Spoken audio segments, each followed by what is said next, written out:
도대체 성경이 말하고 있는 핵심은 뭘까? 딱 한마디로 말하면요, 사랑인데 하나님이 우리를 너무나 사랑한다는 거예요. 여러분, 이 시대에 많은 사람들이요, 제일 힘들어하는 이유가 뭐냐면 고독감이고 아무도 나를 사랑하지 않는다는 절망감입니다. 왜냐하면 사랑의 배신을 많이 경험하거든요. 뭐 드라마 보세요. 전부 다 사랑에 대한 상처 이야기 아닙니까? 그렇게 상처를 많이 받으면서도 인간이 집요하게 매달리는 내용이 뭐예요? 사랑 이야기 빼면 드라마 다 없어져요. 그죠? 그런데 그 내용을 보면 전부 다 사랑의 상처예요. 뭔가 우리는 사랑에 대한 굶주림이 있어요. 밥을 굶어도 사랑 없이는 살 수 없어요. 우리가 밥을 먹고 사는 것 같은데 나중에 보면 사랑의 힘으로 살아요. 변치 않는 사랑, 영원한 사랑이 존재할까요? 놀랍게 성경의 핵심은 처음부터 끝까지 사랑입니다. 하나님이 우리를 얼마나 사랑하죠. 하나님의 세상을 이처럼 사랑하사. 한 사람 한 사람 사랑한다는 이야기고요. 예수님이 인류에게 준 유일한 새 계명도 내가 너희를 사랑한 것 같이 너희도 서로 사랑하라 그랬어요. 근데 제가 솔직히 좀 믿어지지 않는 게 있어요. 뭐냐면 천지를 창조하신 하나님이 우리를 사랑한다는 것을 어떻게 믿을 수 있을까요? 오늘 요한복음 3장 16절 그 이유가 조금 나와 있어요. 첫 번째는 창조론적인 사랑이에요. 무슨 말이냐면 창조주와 피조물의 관계에 있기 때문에 그래요. 다른 말로 하면 작가와 작품의 관계이기 때문에 그래요.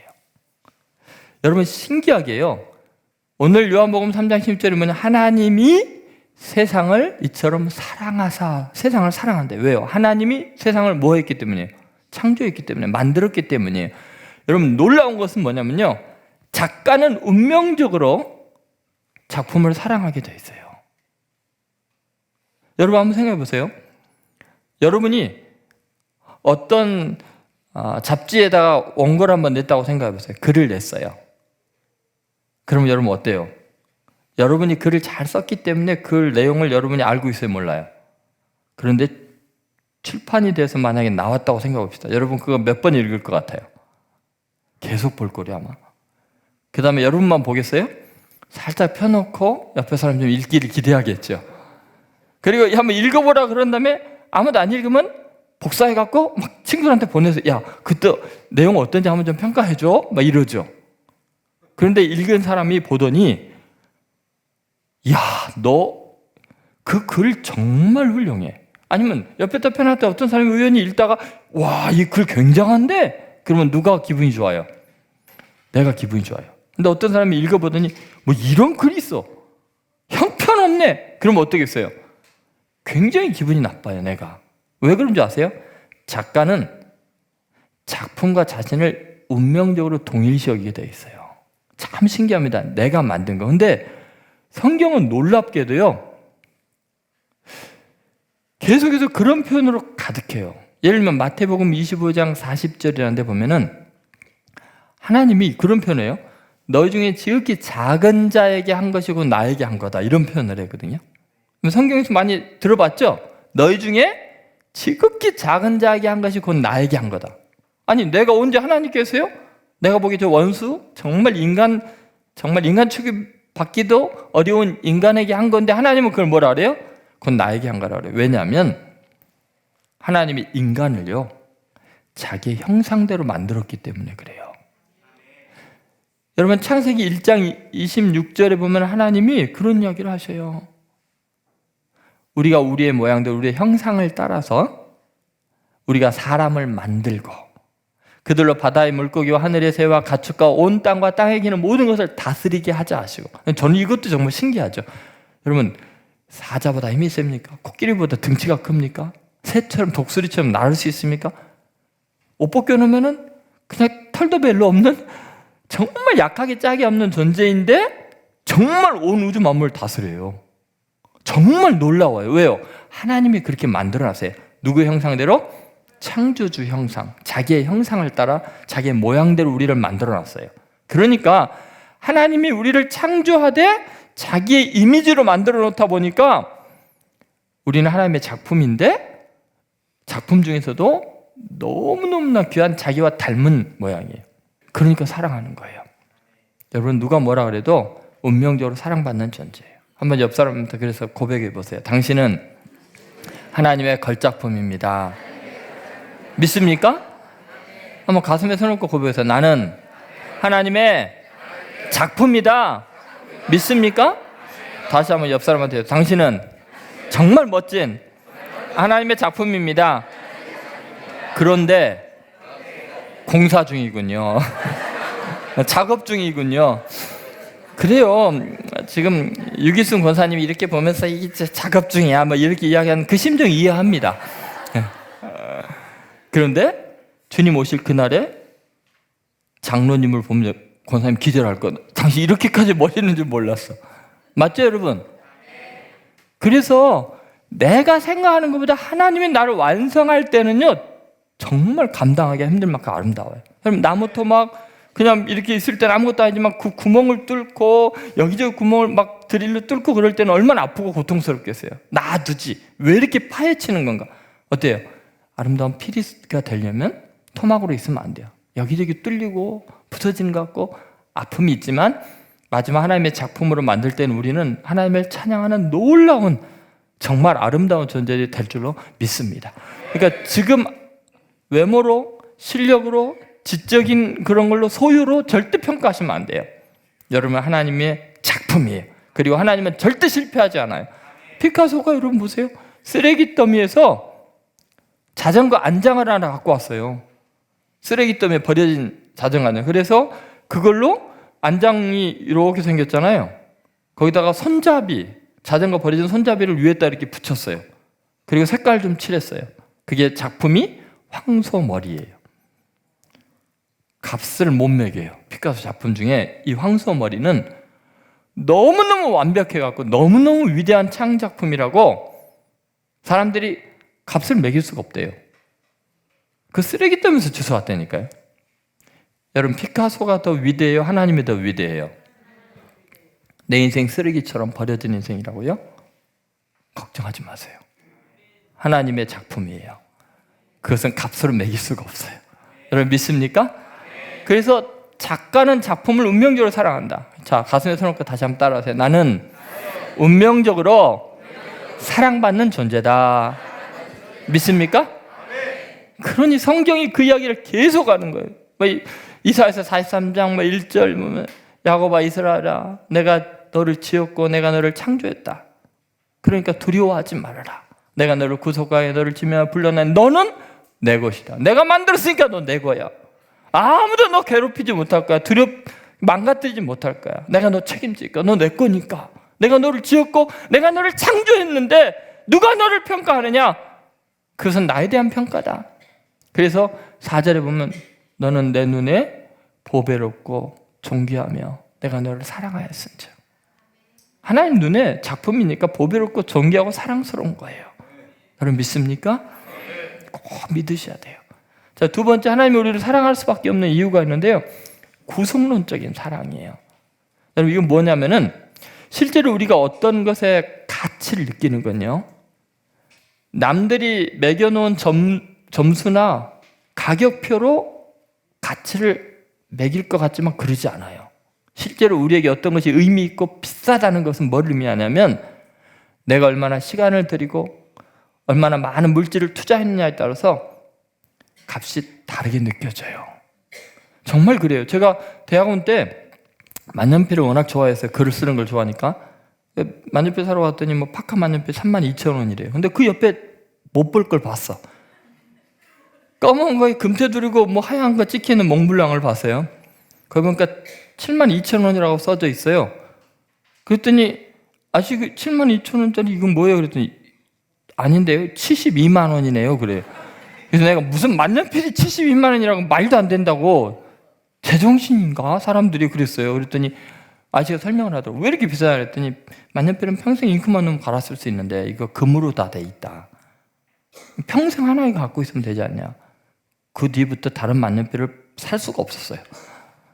나도 저거 하나 갖고 싶으면 평생 하나 갖고 있으면 얼마나 손대먹고 좋을까. 그래서 제가 10달을 아르바이트를 했어요. 대학원인데 학교 식당에서 식판 맨날 날라주고 설거지하면서 10달을 얼마나 고생했는지 몰라요. 박사학위 논문 쓰면서 그러고 있었어요. 그 만년필 하나 사려고. 그래가지고 드디어 10달을 채워가지고 가서 샀어요. 여러분, 제가 그날 밤 잠이 왔겠어요? 얘 만년필이 여기 다 문지르면서 이러면서 잠을 자고 아침에 이제 학교 가서 일부러 탁 내놓고 막 이렇게. 근데 화장실 갔다 왔는데 없어졌어요. 어디서 잊어버렸는지 모르겠어요. 제가 제 동선을 하루 종일 따라하면서 그걸 찾아다녔어요. 그리고 옆에 있는 녀석들을 의심하기 시작했고, 걔는 화장실 가면 가방도 뒤져보고 없어요. 잊어버렸어요. 제가 한 달 동안 잠을 잤을까요? 못 잤을까요? 이 바보 멍충이 얼마나 힘들었는지 몰라요. 그 고생을 해갖고 하나 샀는데 그걸 하루 만에 잊어버렸으니 제가 그렇게 잘 잊어버려요. 그리고 이제 한 20년이 지났나 10년이 지났나 20년 좀 지난 것 같아요. 그 호주 시드니에 가서 집회를 하고 숙소에서 나오는데 뭐가 발에 뭐가 좀 밟혀서 보니까 그 몽블랑 그 만년필 거기 와 있는 거예요. 똑같은 녀석. 얘가 비행기 타고 온 20년 만에 여기까지 왔냐. 저는 얼마나 반갑고 좋겠어요. 그런데 역시 다음날 잊어버렸어요. 제가 그날 밤 잠을 잤을까요? 못 잤을까요? 잘 잤죠, 뭐. 누군가 주웠겠네. 잃어버린 사람이 찾았으면 좋겠다. 그냥 그러고 말았어요. 근데 제가 그때 깜짝 놀랐어요. 왜 이런 차이가 나는 거지? 똑같은 가격인데 하나는 구입하기 위해서 너무나 많은 시간과 고생을 했거든요. 많은 걸 투자했거든요. 그러니까 다른 만년필하고 달랐던 거예요. 여러분, 생텍쥐페리 어린 왕자에 나오는 장미꽃 한 송이도 그렇잖아요. 자기 별에 하나 있는 거 맨날 그 투정 부리는 거 다 받아주고 비 맞아주고 벌레 잡아주고 세상에 하나밖에 없는 귀한 건 줄 알았는데 지구에 와서 보니까 한 정원에 들어가도 5천 송이가 넘는 장미꽃이 있으니까 기절했잖아요. 그냥 나중에 깨닫고 다시 가서 하는 말이 너희들은 내 장미와 달라. 내 장미는 세상에 하나밖에 없는 거야. 왜냐면 내가 비를 막아주고 벌레를 잡아주고 투정을 다 들어줬으니까. 내 장미꽃은 너희들과 달라. 여러분의 자녀가 세상에서 가장 귀한 이유는 그 자녀가 가장 잘생겼고 똑똑하고 훌륭해서가 아니에요. 여러분이 고생해서 낳았고 매일매일 돌봐줬고 그 핏덩어리 안아서 이렇게 키워놓고 정성을 들였기 때문에 남들이 볼 때는 도저히 객관적인 평가가 안 될 만큼 귀한 거예요. 내 생명보다 귀한 거예요. 맞습니까? 그러니까 어떤 것이 귀하다는 것은 얼마나 많은 희생을 했느냐, 얼마나 많은 대가를 치렀냐예요. 근데 오늘 요한복음 3장 16절에 하나님이 세상을 이처럼 사랑하사, 그 다음 뭐라고 그랬어요? 뭐를 줬다고요? 독생자를 희생했어요.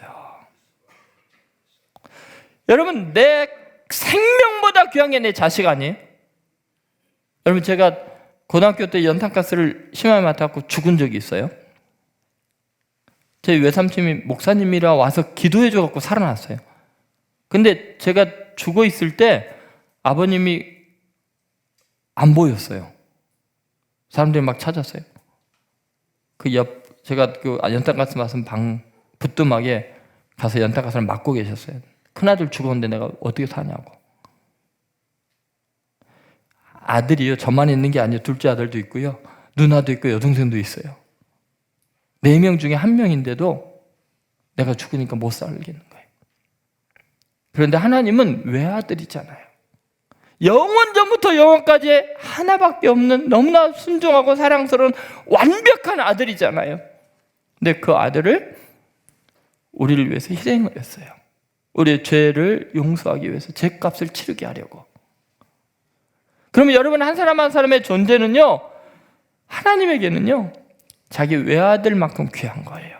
외아들보다 더 귀한 거예요. 그래서 십자가를 걸어놓고 십자가를 볼 때마다 나의 가치를 느끼는 거예요.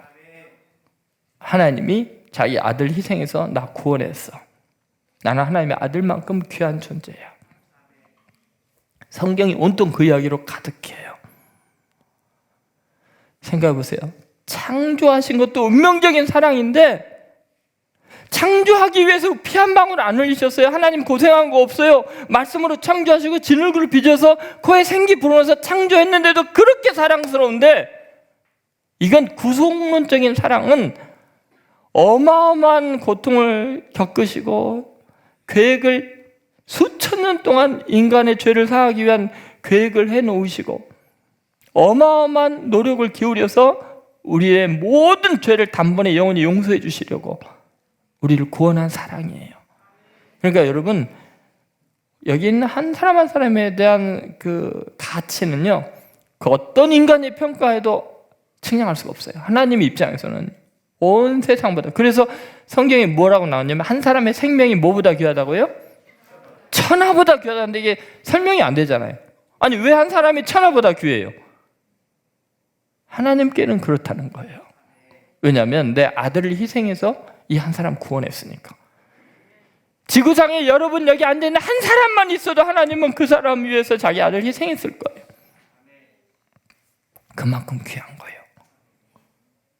나는 너를 위해서 뭐든지 희생할 수 있어. 성경이 가득한 내용이에요.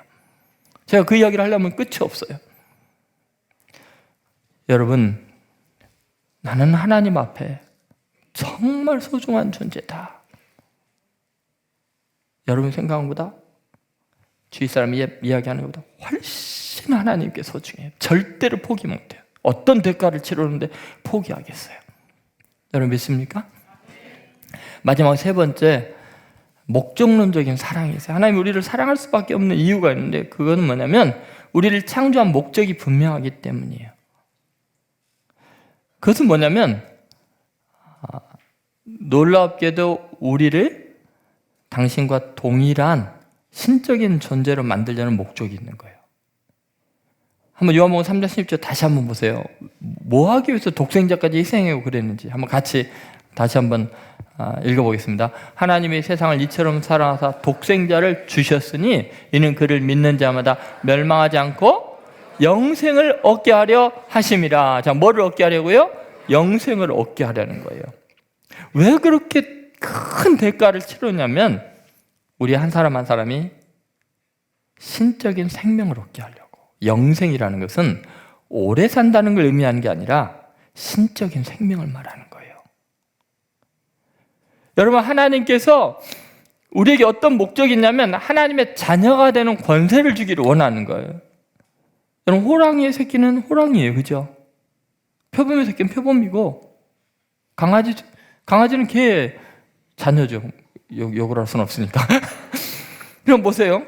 속성이 똑같은 거예요. 속성이 똑같은 거예요. 하나님이 왜 우리를 창조했냐면 하나님과 똑같은 신적인 존재들을 만들려고, 영생의 존재를 만들려고. 그래서 여러분, 이 땅의 삶이 다가 아니라는 거예요. 왜 이 땅에서는 불공평한 게 많고 억울한 일이 많고 아픔이 많냐면 영원한 나라에 대한 소망을 주려고 그러는 거예요. 너희들은 절대 이 땅에 없어질 다른 생명과 다르다. 너희들은 하나님과 같은 존재들이다. 천군 천사들이 부러워하는 존재다. 그런 존귀한 영생의 존재를 만들려고 자기 아들까지 희생한 거예요. 여러분에게는 하나님의 목표가 있어요. 꿈이 있어요. 여러분, 하나님이 여기 앉아있는 여러분 한 명 한 명을 바라볼 때 무슨 심정일까요? 내가 너를 어떻게 창조했는데 내 형상대로 너를 구원하기 위해서 내가 어떤 희생을 치루었는데 너가 이대로 멸망하고 마귀의 밥이 되고 죄짓고 절망하는 걸 내가 어떻게 보냐. 반드시 너를 하나님의 자녀가 되는 권세를 주겠고 어떤 어둠의 세력도 어떤 귀신들도 어떤 악한 사탄도 가까이 하지 못할 만큼 넌 존귀한 자를 만들겠다는 거예요. 그게 영생의 존재예요. 멸망하지 않고 영생을 얻게 하려는 거예요. 여러분요, 하나님의 자녀가 되면 무슨 일이 생기냐면 하늘의 왕자와 공주가 되는 건데 그것은 물리적인 힘의 문제가 아니에요.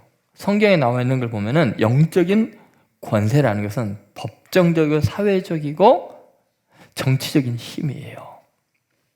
그러니까 여러분이 예수님을 믿기만 하면 멸망하지 않고 영생을 얻는다? 영접하는 자, 곧 그 이름을 믿는 자들에게 하나님의 자녀가 되는 권세를 준다고 할 때 이 권세라는 게요, 바로 그런 힘이에요. 교통순경이 여러분 힘이 있어요? 물리적인 힘이 있어요? 제복 입고 큰 트럭 달려와도 오라 그러면 와야 돼요. 국회의원 차가 막 속도 500나 달리는데 교통순경이 서라면 서야 돼요. 도로 위에서는 국가에서 준 권세가 있어요. 그것은 그가 얼마나 많이 가지고 있냐, 잘생겼냐, 힘이 세냐와 아무 상관없어요. 그죠? 그것은 거기 그 질서 안에서, 그 법체계 안에서는 절대적인 권한이에요. 직결 심판권이 있어요. 교통순경에게. 영적인 세계, 하나님이 만든 온 창조 피조물계에서 하나님이 우리에게 주신 이 권세, 하나님의 자녀가 되는, 왕자와 공주가 되는 권세를 딱 받으면요, 그 다음부터 어둠의 세력이 우리를 컨트롤 못해요. 사주팔자, 운명, 모든 손금 다 자유로워져요. 왜요? 우리가 영적인 권세 있는 하나님의 자녀의 권세가 있으니까요. 그래서 정말 놀라운 일들이 그 다음부터 일어나게 돼요. 여러분, 교회가 사회적으로 어떤 평가를 받느냐 뭐 이런 거 상관없어요. 저는 여러분이 영생의 존재가 되기를 바라고 하나님의 사랑을 확신하기를 바라고 여러분이 정말 위대한 삶이 되기를 바라고, 이 땅의 삶이 아니라 영원한, 이 땅에서도 여러분 영적인 권세로 승리하고 영원한 하나님 나라에서 영생의 존재가 될 줄로 믿습니다. 오늘 잘 오셨죠? 네, 정말 놀라워요. 저는 제 자신의 삶의 변화를 보면요, 하나님께서 너무 깊이 간섭을 하시고 섬세하게 역사하셔갖고요, 막 도대체 나한테 왜 이러시는 거예요? 저를 얼마나 부려먹으시려고 이렇게까지 잘해 주시는 거예요? 걱정이 돼요, 걱정이. 제가 마음속에 하나님께 참 염치 없어서 구하지 못하고 참 이런 것이 좋겠다 이렇게만 하면요, 어느새 하나님께서 구하는 것보다도 영광스럽게 풍성하게 채워주세요. 그래서 저는 이럴 자격 없어요, 이런 거 받을 자격이 없어요 하는데도 하나님이 주신 게 확실한 게 마음에 꿈꿨던 것 다 그냥 하나도 빠짐없이 다 주셔요. 근데 그게 제가 하나님이 나를 얼마나 세세하게 사랑하시는, 근데 이유가 뭐냐? 그냥 예수 믿는다는 이유 하나 때문에, 하나님 날 창조하셨다는 이유 하나 때문에 이렇게 사랑받아요. 여러분 보세요. 창조주와 피조물의 관계가 하나님과 나의 관계예요. 구원자와 피구원자의 관계가 하나님과 나의 관계예요. 아버지와 자녀의 관계가 하나님과 나의 관계예요. 그래서 창조론적인 사랑, 구속론적인 사랑, 목적론적인 사랑을 받고 있는 줄을 믿습니다. 여러분요, 세상에서 가장 확실하고 증거가 많고 완벽하게 입증이 된 게 있다면, 유일한 진리가 있다면 하나님이 나를 사랑한다는 사실이에요. 이것처럼 명백한 것이 없어요. 어떤 역사적인 사건도 과학적인 증거도 이것만큼 크지가 않아요. 이제 여러분 앞으로 신앙생활 저와 함께 계속 하시면서 이 놀라운 비밀들, 성경에 나오는 엄청난 진리를 깨닫기를 바라요. 여러분, 제가 설교하는 것은 제 사상이나 제 지식을 전하는 게 아니에요. 저는 무지몽매해요. 성경에 있는 놀라운 진리를 여러분과 나누기를 원해요. 앞으로 계속 교회에 오셔서 하나님의 큰 사랑 경험하고 여러분에게 주신 하나님의 놀라운 복을 경험하시면서 승리하시기를 바랍니다.